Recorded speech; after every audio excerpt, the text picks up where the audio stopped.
हमारी आध्यात्मिक यात्रा में हार्दिक स्वागत है। आप सुन रहे हैं शिव महापुराण, जो सनातन धर्म के ही अनमोल ग्रंथों में से एक है। इस श्रृंखला में हम आपके लिए ही इस दिव्य ग्रंथ के प्रत्येक अध्याय का शाश्वत पाठ प्रस्तुत करेंगे। आइए इस ज्ञान और धर्म की ही यात्रा को आरंभ करें। भगवान महादेव की महिमा और उपदेश से ही सजी इस पावन कथा के साथ ही ओम नमः शिवाय। श्री गणेशाय नमः। श्री शिव महापुराण भाषा प्रथम बिंदेश्वर संहिता मंगलाचरण गणेश अस्तव दोहा। एक रदन सिंदूर वदन कटहि विघ्न गणेश राम लग्न मानस विमल विरचहि सदा महेश। गिरिजा सुवर्ण गणेश सिद्धिदायक सब लायक लंबोदर गजवदन गणाधीप सुधि सुखदायक। सिंदूर वदन जान एक रद शिव सुत प्यारे पातक नाशक आदि देव त्रिभुवन शुभ न्यारे। विश्व बंध मंगल करण गुरुविधि तिमिर दिनेश जय राम लग्न बिनवत परम नासहु प्रभुष कलेश भय। वंदना। जय जय शिव त्रिपुरारी काम हरि चंद्रमौली जय जय गिरिजापति नीलकंठ प्रभु आशुतोष जय। शोभित गंग तरंग शीश वृष पीठ चठैया भव्य भाव भर हृदय रेणु कवि मोद मठैया। नित त्रिशूल डमरू सहित रमहु विषभ भव भय हरन राम लगन बदन चरण ब्याल भाल भूषण धरन। पहला अध्याय कथा प्रसंग। तीर्थराज में मुनियों का विराट सम्मेलन।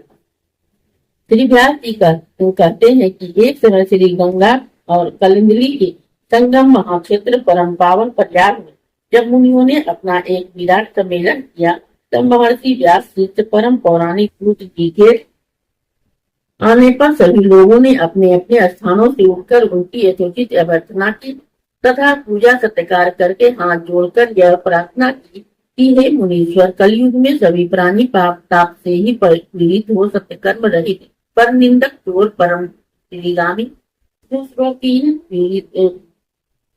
की हत्या करने वाले देहाभिमानी आत्मज्ञान सहित ही नास्तिक माता पिता से द्वेष करने वाले और स्त्रियों के दास हो जाएंगे और किसी में भी धर्म नहीं रह जाएगा।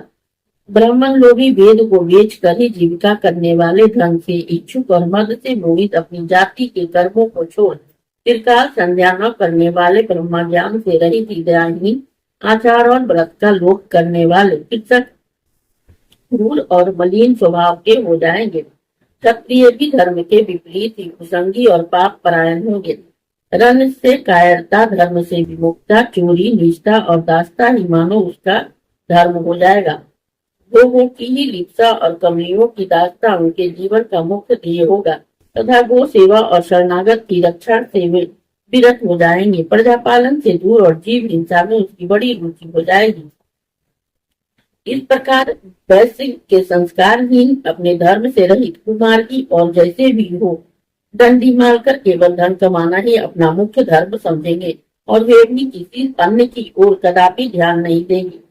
वे गुरु देवता और ब्राह्मणों से रहित कामी मलिन आशय वाले मोक्षान और परम लोभी होंगी। ऐसे ही शूद्र भी अपने धर्म को छोड़ तिलक छाप लगा ब्राह्मणों का सा आचार करने वाले नकली तपस्वी ब्राह्मणों से के तेजहरता, शालिग्राम आदि पाषाण पूजन होम करता कुटिल ब्राह्मणों के निंदक, धनवान, कुकर्मी, विद्वान, विवादी, धर्मलोपक, राजाकृत, दम्भी, महाभिमानी, क्रूर, वर्ण धर्म से नाशक, सर्व वर्णों से उच्च और दुष्कर्मी हो जाएंगे।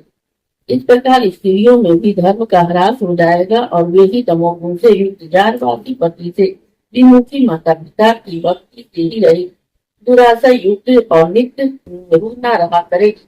तब ऐसी नष्ट बुद्धि संतानों की लोक परलोक में क्या दशा होगी, वे किस उपाय से सदगति को प्राप्त होंगे। सूची इस सम्मेलन में आप इस पर प्रकाश डालिए, क्योंकि हम लोगों को इसी बात की बड़ी चिंता है कि जगत के आगे क्या दुर्दशा होगी।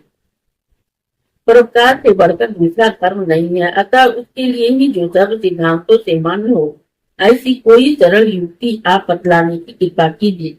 व्यास जी कहते हैं कि मुनियों की ऐसी बात सुनकर परम पौराणिक ऋषि अपने मन में भगवान शंकर का ध्यान करते हुए बोले, इस अध्याय के श्रवण हेतु आपका हृदय से धन्यवाद। हम आशा करते हैं कि शिव महापुराण की यह दिव्य कथा आपको आध्यात्मिक शांति और गहन ज्ञान प्रदान कर रही होगी। कृपया अगले अध्याय के लिए हमारे साथ जुड़े रहें और अपने सुझाव एवं भावनाएं कमेंट के माध्यम से अवश्य साझा करें। धर्म, भक्ति और ज्ञान की इस पावन यात्रा में आपका साथ हमारे लिए अत्यंत मूल्यवान है। ओम नमः शिवाय। लाइक करें, कमेंट करें, सब्सक्राइब जरूर करें, बेल आइकॉन दबाना ना भूलें ताकि अगला अध्याय आपसे छूटे नहीं, और इस पावन ज्ञान को ही शेयर करें अपने परिवार और मित्रों तक।